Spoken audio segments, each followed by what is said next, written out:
Did she just shine a spotlight on her innermost feelings like it's no big deal? Hi guys, welcome back. A groundbreaking Subspace Rhapsody by Strange New Worlds realized the musical dreams of several notables from Star Trek's past and present.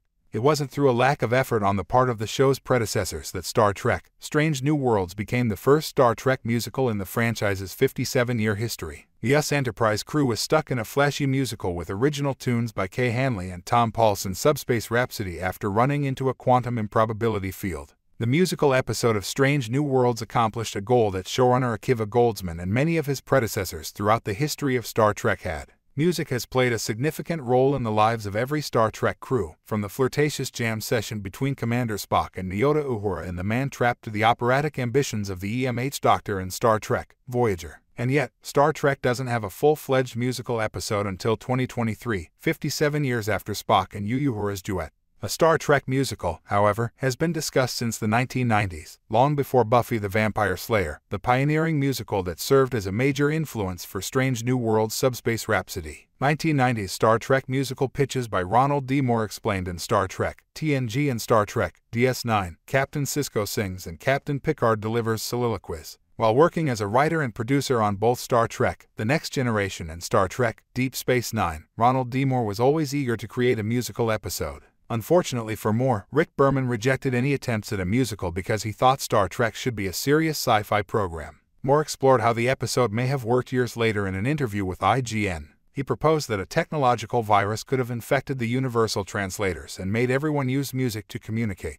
That is very similar to what occurs in the musical episode of Star Trek: Strange New Worlds, as communications between Starfleet ships and even the Klingon Empire are hampered by the quantum improbability field. It was reported that a spec script titled Elvis Meets the Enterprise was delivered to the Star Trek: The Next Generation offices in an old edition of Star Trek Monthly from 1995. Ronald D. Moore was interested in performing a Star Trek musical and was a huge Elvis Presley fan. Therefore, the screenplay seemed to be written specifically with those interests in mind. Although nothing is known about the screenplay, it is quite likely that there would have been singing with the King of Rock and Roll on board the Enterprise. Moore also said that the holodeck would have let a TNG musical episode occur in his analysis of the All Good Things episode of Star Trek: The Next Generation. Intriguingly, Star Trek: Deep Space Nine does just that in Season 6, when Vic Fontaine, a hologram lounge singer, is introduced. Vic, played by actor and singer James Darren, gave DS9 permission to toy with the notion of a Star Trek musical. For instance, the episode His Way had multiple musical interludes, perhaps best known for Major Kira Nuri's rendition of Fever with Constable Odo on keys. The Star Trek: Deep Space Nine crew found refuge in Vic Fontaine's virtual nightclub at the torturous conclusion of the deadly Dominion War. This is why Bada Bing Bada Bang, a fantastic Star Trek holodeck episode that concludes with a duet between Captain Sisko and Vic Fontaine, is the final episode before DS9's 8-part finale. Up until Star Trek: Strange New Worlds in 2023, the Vic Fontaine starring episodes were some of the closest attempts at staging a full-fledged Star Trek musical. Moore's failed pitches, meanwhile, were by no means the first attempts to create a Star Trek musical. Voyager is a Star Trek production. Season 6 in Star Trek: Voyager, the Doctor performs opera. Rick Berman's Star Trek music is intriguing to consider since it frequently seems to reflect his desire for a serious show. Star Trek: The Next Generation's entertainment on the Enterprise is tremendously deserving.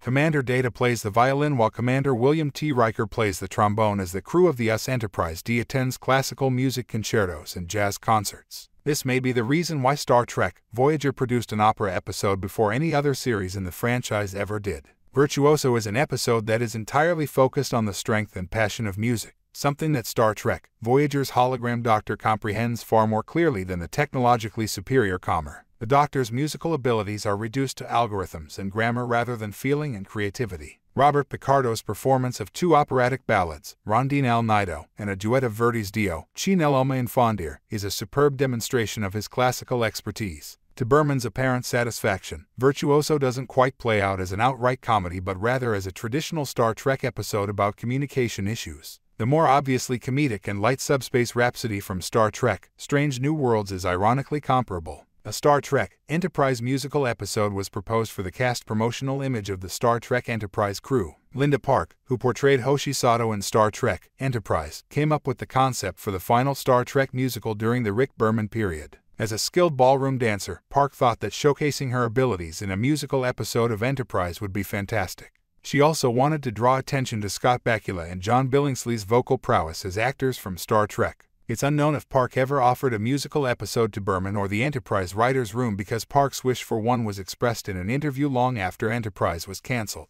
The Star Trek actors' musical careers explained: album covers by Christina Chong and William Shatner. Musicians. The cast's impressive musical abilities played a part in Strange New Worlds' decision to ultimately realize the idea of a Star Trek musical. The actor who plays Uhura, Celia Rose Gooding, has received a Tony Award for her performance in the Alanis Morissette musical Jagged Little Pill. The musical theater-trained actress Christina Chong, who plays La Noonien Singh, debuted her debut EP, Twin Flames, in August. However, William Shatner's famed performance of Elton John's Rocket Man in Star Trek, the original series, is when the musical careers of Star Trek actors really began. Shatner is hardly the only actor from Star Trek tossed to have released music.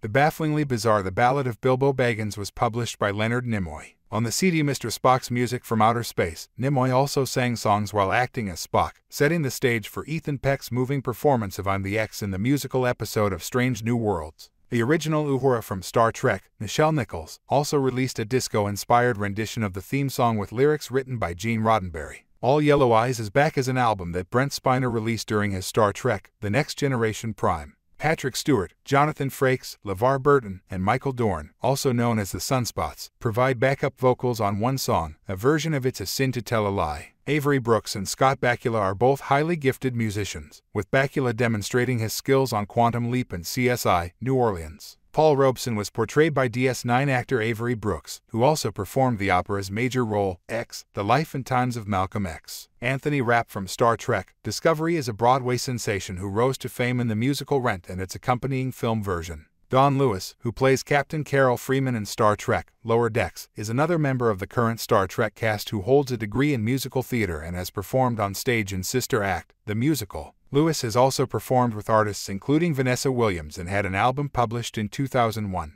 With so many talented musicians associated with the Star Trek series, Subspace Rhapsody was bound to happen. Was the musical Strange New Worlds worth the wait? Artwork from Subspace Rhapsody, the musical episode of Star Trek: Strange New Worlds, was a triumph that had been 57 years in the making, despite being nearly eclipsed by a Star Trek Picard song. A joyful celebration of what it means to be human, Subspace Rhapsody is comparable to the finest musicals and Star Trek episodes. The music and lyrics by Kay Hanley and Tom Polce are the ideal complement to the story by Dana Horgan and Bill Wolkoff. It's the ideal musical celebration of 57 years of Star Trek, complete with heartache, passion, and a Klingon boy band. That's not to argue that any of the earlier Star Trek musical endeavors wouldn't have been as joyous. However, Star Trek: Strange New Worlds managed to achieve something truly exceptional because of the more cinematic style of current Trek and the more than 20 years of musical episodes. Since Once More with Feeling from Buffy the Vampire Slayer in 2001, there have been innumerable musical TV episodes, all of which have had varied degrees of popularity. The episode Subspace Rhapsody shows Star Trek catching up with this 20-year-old concept in a way that is both relevant and ageless, sad and happy. The only issue is that it could take Star Trek another 57 years to create something better. Thanks for watching.